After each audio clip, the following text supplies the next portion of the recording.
Well, the 2025 federal election was one for the history books. For the first time in decades, it was a two-party race. The two main parties took 85% of the vote. Sebastien Dallaire is with the market research company Leger. Hi, Seb. Hello. So people are talking today about, whether it's a minority government, how come it wasn't a majority government. But just the fact that the Liberals managed to win a fourth mandate was in fact a monumental feat, wasn't it? It's funny sometimes how on election night, when people have some expectations of what should happen specifically, especially regarding the number of seats, sometimes we forget to take a step back, look at the big picture. And the big picture is this was a monumental election in many different ways. And just over 3 months ago, the Liberals were 20 points behind. So for them to pull off a win like this and win what is it's a strong minority, it's not a majority, but it's a strong minority with a very high proportion of the popular vote. And as you mentioned, the two main parties got a lot of the vote. It was historical, and when we put this in perspective, and that's definitely a big victory. What are some of the main changes that you see in Quebec?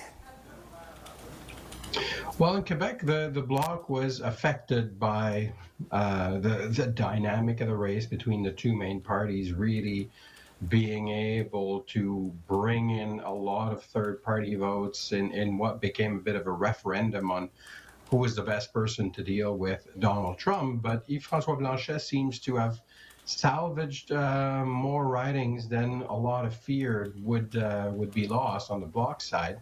The closing message is saying, the EU got your Carney government seems to be what you want generally, but give us a few more seats so that we have a say in protecting some of Quebec's interests. Seems to have been a good way to close out the campaign, because the bloc vote came out just a smidge stronger than what we expected, but probably enough to salvage another 5 or 6 ridings that could have fallen.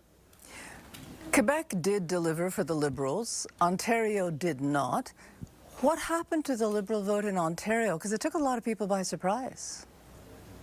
Yeah, it will be an interesting autopsy of when we do a postmortem of what happened.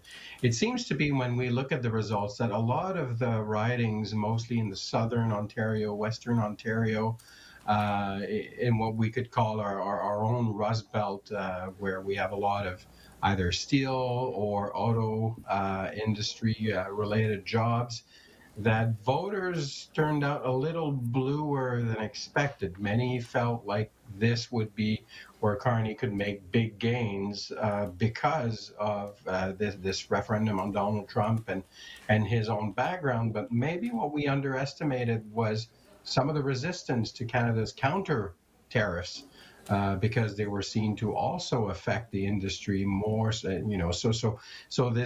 was a bit of a double-edged sword, and maybe that ended up costing the Liberals. Sorry, I'm losing my voice after not sleeping last night. So at the end of the day, what was the ballot question? What was this election all about, do you think? It was this balance between fear and anger. A few months ago, it was about anger. Over time, it turned into fear. And what we see in the end, a little bit from last night, is that you had both fear and anger that were represented by the Liberals and the Conservatives. Really dominated the vote last night. The percentage of the vote received by the Liberals and the Conservatives is unheard of in the modern era. Never since 1958, essentially never since the NDP has been around, have we seen such a high concentration of the vote. Do you think we're going to see this kind of two-party election like this again in the future, or was it just a certain set of circumstances that led to this? I'm guessing the NDP hopes it's just a set of circumstances, but we will see what happens in coming months, what happened with the leadership race. Will voters really now look for another alternative? In the short term, because of what's happening in the U.S., because of Donald Trump remaining very much in our, in grabbing headlines on a daily basis up until the end of the campaign, basically, it's likely that this two-party scenario will remain for the foreseeable future, but will it still be the case after Donald Trump is gone? That remains to be seen. Well, Seb, thank you so much for guiding us through these past few weeks. You've offered us a lot of great insight, and thank you so much for your help. My pleasure. Now I'll go sleep.